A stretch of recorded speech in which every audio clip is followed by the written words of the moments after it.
'Tis the season. 'Tis the season for lists, that is. Perhaps it's a list of New Year's resolutions. Or it's a list of highlights from the past year. In the news, it might be the top 10 stories from 2025. On social media, it might be someone's 2025's top 25 photos.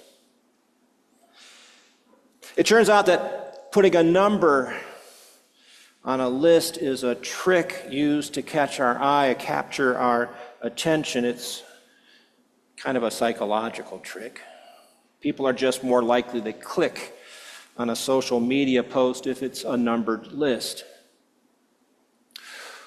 Well, in that vein, I pondered the arrival of the wise men this morning, and it occurs to me to put it to you this way: 6 pearls of wisdom for the new year. Now, I came up with 6. You might be thinking, well, there were 3 wise men. Well, we don't know that. You should know we don't really know very much at all about the wise men. Not how many there were, nor their names, not even whether they were all men. Tradition tells us there were 3 of them, tells us they were all men, even gives them names. But we know none of that. The biblical word is magi, the plural of magus. And it's a mysterious word at that. We don't really know what it means. But, all that said, wise men has stuck as the most common term. It's the preferred phrase from our translation of the Bible this morning. It's the one used in that opening hymn. Hence, my 6 pearls of wisdom for the new year. Pearl of wisdom number 1. Life is a journey. That may be the most self-evident observation, but it needs to be said all the same. We are easily tempted to think that the spiritual life should be easy. The answer is immediate. But if the journey of the wise men is any indication, the spiritual life is a journey, and there's nothing easy about it. T.S. Eliot captured the point in these lines of poetry: "A cold coming we had of it, just the worst time of the year for a journey, and such a long journey. The ways deep, the weather sharp, the very dead of winter." The wisdom of the wise men begins with this lesson that life is a journey. They left their home. They left security, setting out without knowing much about the end of their journey. They made missteps and mistakes along the way. They got lost. They had to ask for directions. And it all began with a single step, then another, and another. Nothing certain about it from beginning to end, but it's in the steps that they discover the discoveries they need. And there is ultimately only one way to reach a journey's end, and that is to undertake it.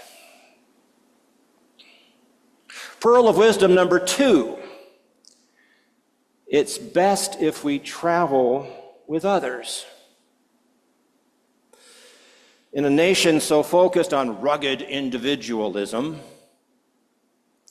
we too quickly forget that we were never meant to travel alone. It takes little imagination to speculate that the journey of the wise men would have been impossible for any who might have decided to try it alone. They needed one another. There's safety in numbers on a dangerous journey. They had the wisdom to share with one another. No No doubt there were times when one of the wise men needed to be encouraged by the others. It's an old aphorism proved time and again that a sorrow shared is cut in half, a joy shared is doubled. Mr. Rogers taught us the same. So too, Robert Fulham, in his wonderful reflection on life lessons he learned in kindergarten. You remember that? Everything I needed to know I learned in kindergarten. Number 17 on his list: when you go out into the world, watch out for traffic, hold hands, and stick together. Bring that wisdom to bear in our current times. We are so divided. But the truth is not served by partisan bickering that tears us further apart. We need one another as individuals, as diverse political parties, as nations sharing the same fragile earth, our island home. Pearl of wisdom number 3.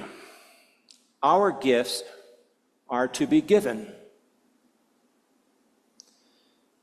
After a long and winding journey, the wise men finally arrive in Bethlehem, and once there, they gave their gifts: gold, frankincense, and myrrh.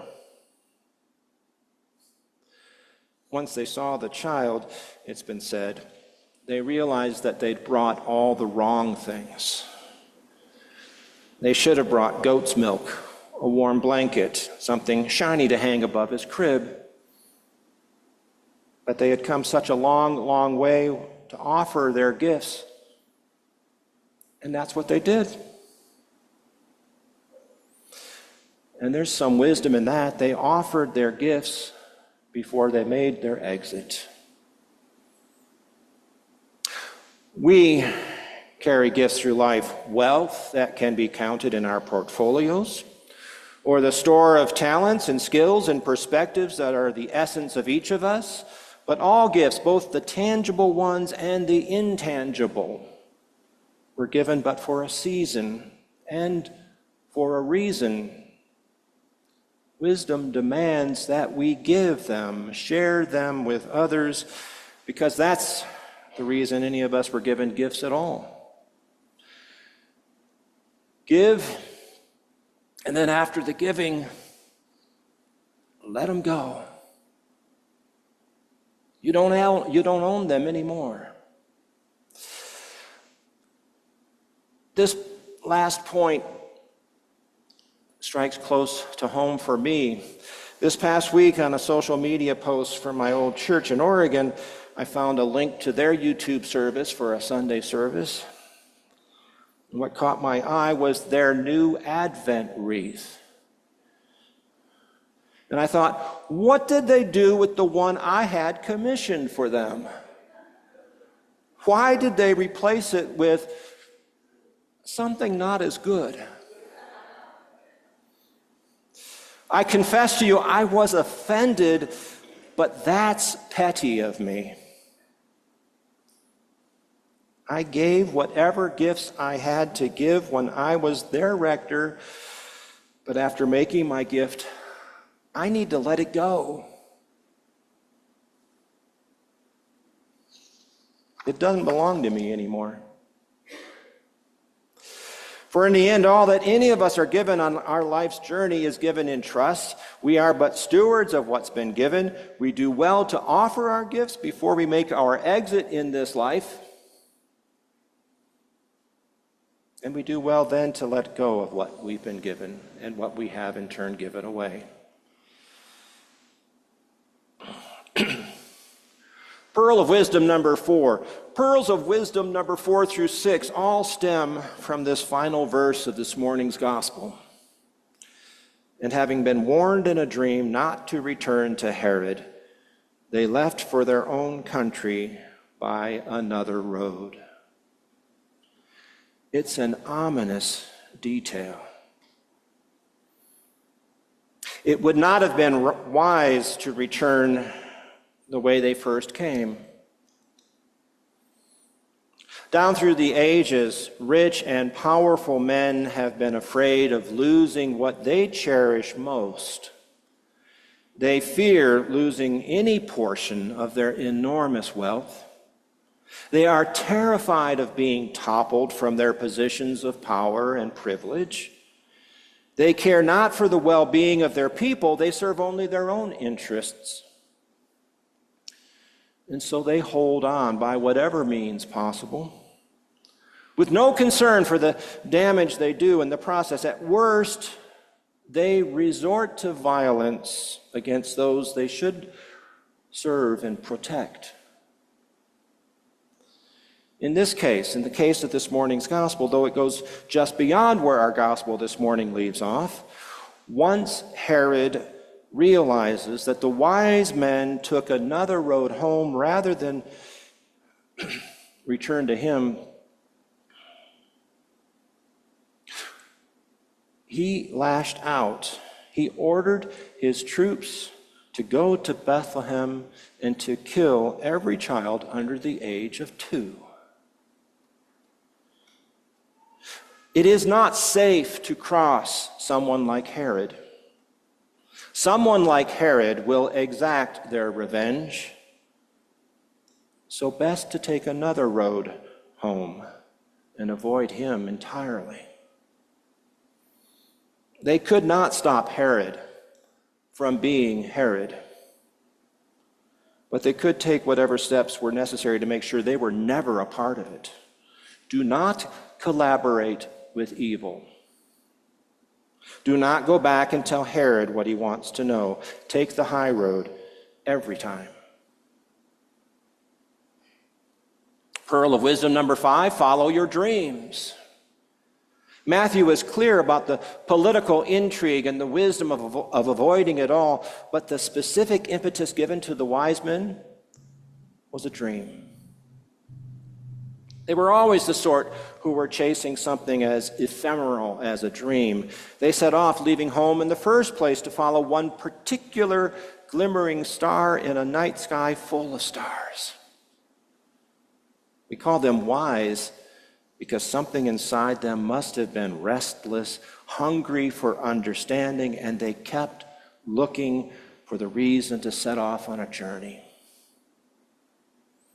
It was their nature to follow a dream from beginning to end, so why go back along the way they knew when a dream tempts them to take another road?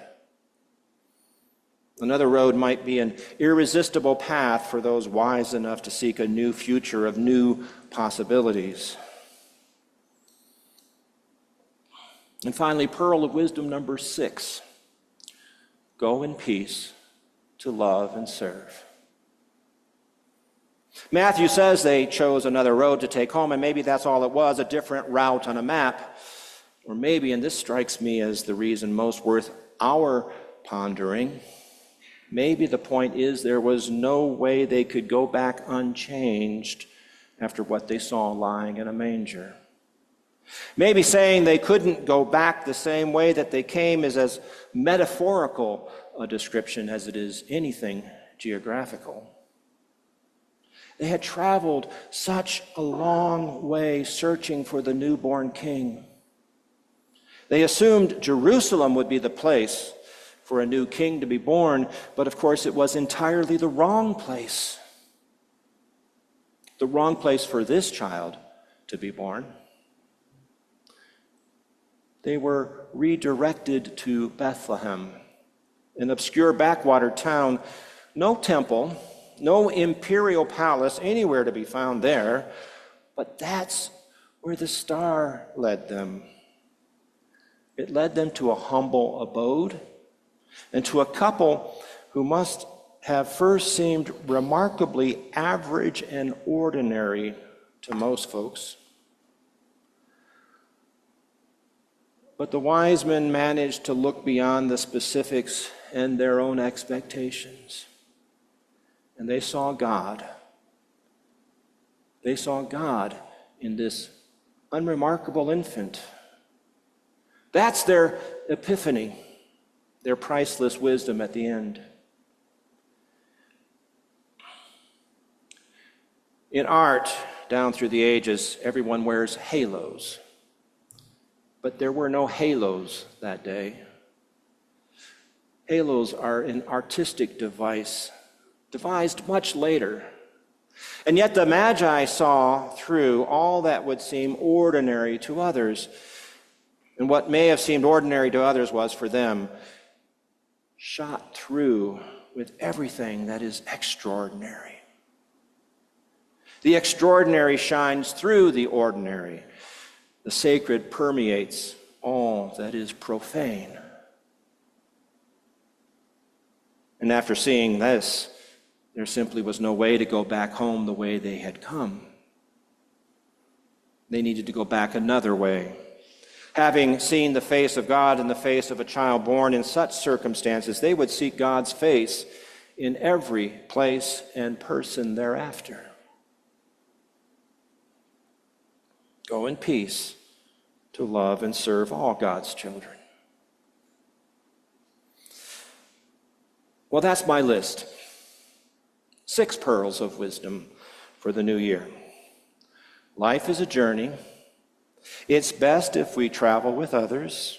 Our gifts are given to be given away. Be better than you need to be. Go in peace.